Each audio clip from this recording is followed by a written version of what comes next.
$8.90 the bid.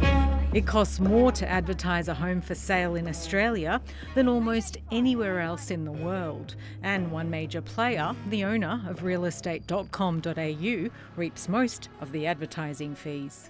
Put your hands together, we are sold! We were quite surprised. We had no choice, really, to pay the price, no negotiating, and it's all, dominated by one company. It's that soaring property listing cost that is Australia's consumer watchdog investigating REA Group. The price rises seem to be extraordinary at a time when housing affordability is a key problem for millions of Australians. According to REA Group's own figures, the site attracts more than 133 million average visits a month. That's 3.9 times more than rival Domain. They're very close to having a monopoly. They've got complete market saturation.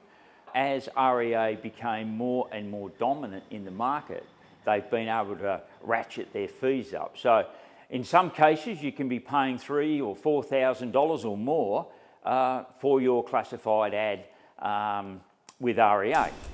Listing fees go up every year and are based on the suburb a property is sold in. Essentially what you're seeing is a postcode tax. So realestate.com.au are effectively saying if you're from a more affluent area, you have to pay more to list your property on their portal to get the right amount of visibility. We don't think that's very fair and transparent behaviour. In Melbourne's east, this agent says it cost about $4,500 for a seller to list their property. If you're working with everyday mum and dad, for example, yes, when you tell them the price of realestate.com premier listing, it does sound like a big figure to them. On top of that listing cost, REA Group charges real estate agents subscription fees that are also often passed on to customers. Aaron says homeowners also can't independently advertise their home for sale on realestate.com.au and must instead use an agent with a valid 12-month subscription.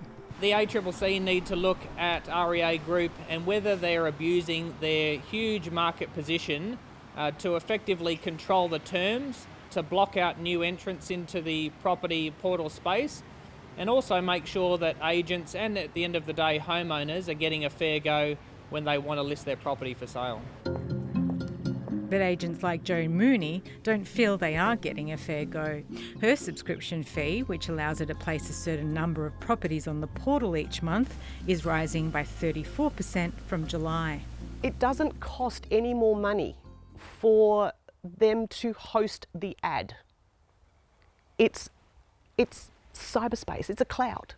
An REA spokesman told ABC News that listing a property online is not free. He said the company's pricing reflects a small percentage of the property sale, and the average cost increase for listings this year is 7%.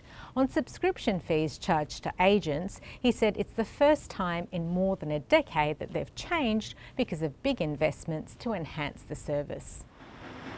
The company has been taking over businesses in Australia's lucrative real estate industry that hold a wealth of data about consumer habits. Dangerous. Very bloody powerful. They will become the keeper of, which will limit any future choice and options that the majority of people are going to have. Hey, how are you? There are concerns REA Group could soon have its own real estate agents. Once they're in that position, then obviously they gain greater control of the market. Now, REA have said that is not on their agenda. Nonetheless, the industry remains concerned that is their logical trajectory. Now, we do know that's possible because in the United States, there is one of the portals over there has done just that.